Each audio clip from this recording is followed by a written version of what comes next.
Hello, it's Miss Causey here. I have a book today that I'm going to read to you guys. I'm going to turn it around here.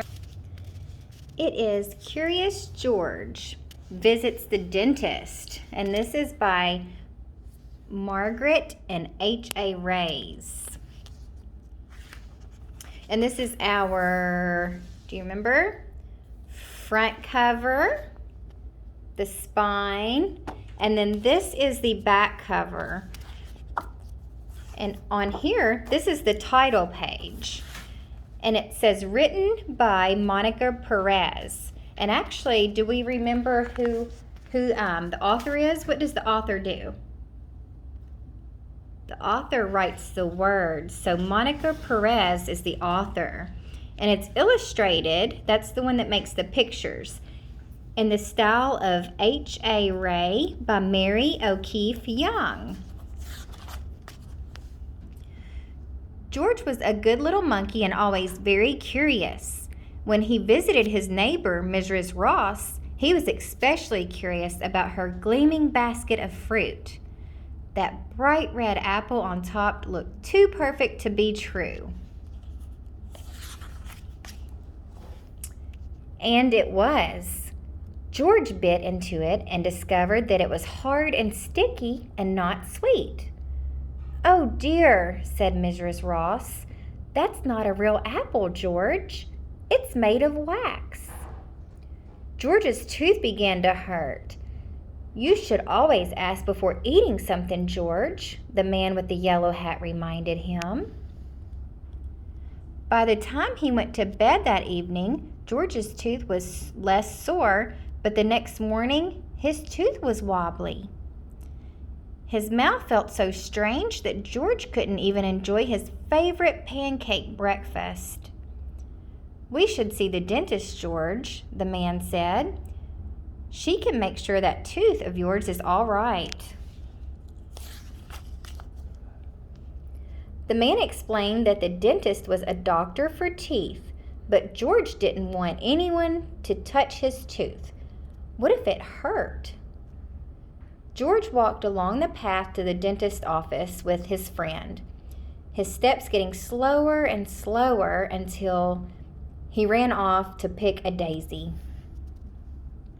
"That's very pretty," said the man, chasing after George, "but we have an appointment and we shouldn't be late." "You'll be a good little monkey, won't you?" George nodded. He always wanted to be good. The waiting room was a welcoming place.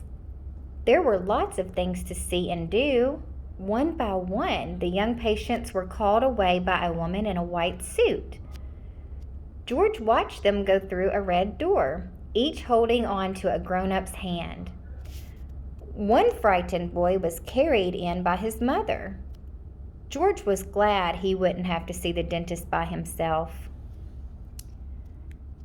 "George, you're next," the woman announced. George was sad to put down his book, but he was also a little curious about where the children were going. Was there a play area on the other side? The examining room was not filled with toys, but it was still interesting. There was a sink and a long chair for lying down. There was a stool for the dentist and a light above the chair. George was curious. Why were there two faucets in the room?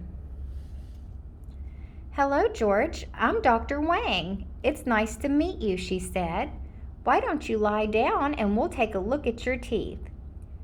George saw a row of silver dental exam tools on the counter. They were long, shiny, and pointy. He hid behind the man.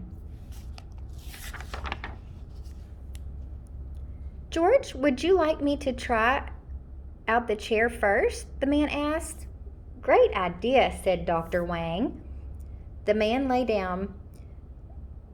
"Open your mouth wide." The dentist shined the big light down into the man's mouth. She took out a small white instrument to take a closer look at each tooth. "This is a mouth mirror." George watched. It didn't look scary. Next, I'll count the teeth, Dr. Wang told George. She picked up one of those sharp, pointy tools. This is an explorer. 1, 2, 3, 4. Then the man exclaimed, "Ow!" "Uh-oh," the dentist said. George ran away. He left the exam room and scurried down the hall. There were many doors. He didn't know which one was the way out. He tried one door and walked into another exam room. "A monkey!" a little girl cried and jumped off the exam chair in excitement as George backed out of the room. He continued down the hall, opening doors and disturbing patients. In one room, the scared little boy from the reception area was crying. George had an idea. He jumped onto a table and began juggling packs of dental floss. The little boy stopped crying and smiled.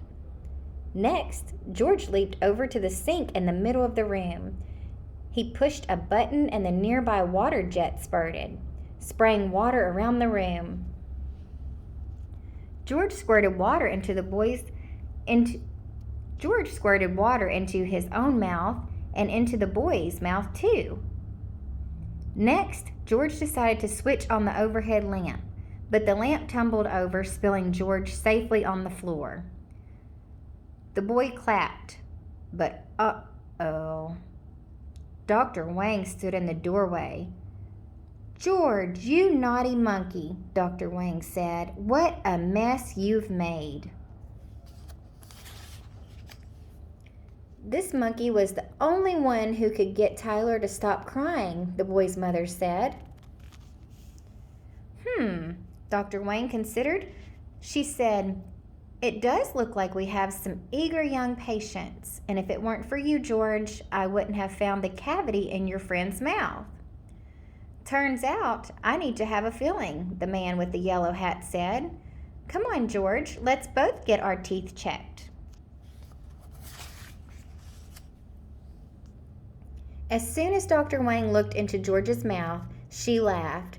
"Why, George, all you have is a loose tooth." A loose tooth sounded worrisome to George. "It's going to fall out soon. There's a new permanent tooth right behind it. Looks like you've been doing a good job brushing your teeth."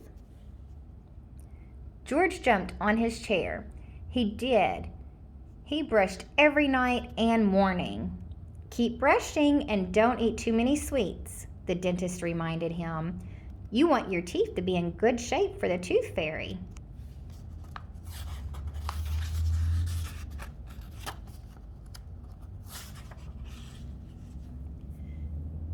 George waved goodbye to his new friends. He went home with a new toothbrush, some dental floss, and instructions for his loose tooth. He should bite into as many hard apples as he could, as long as they were real, of course. He decided he didn't mind going to the dentist at all. That night, he ate a healthy dinner with an apple for dessert. His tooth fell out with the second bite. He put his tooth under his pillow. The next morning, George found a special coin in his tooth's place. When Mrs. Ross came to check on George that afternoon, George proudly showed her his coin from the tooth fairy. Mrs. Ross laughed and said, "Well, that was a quick way to lose a tooth, but I don't recommend it next time." The end.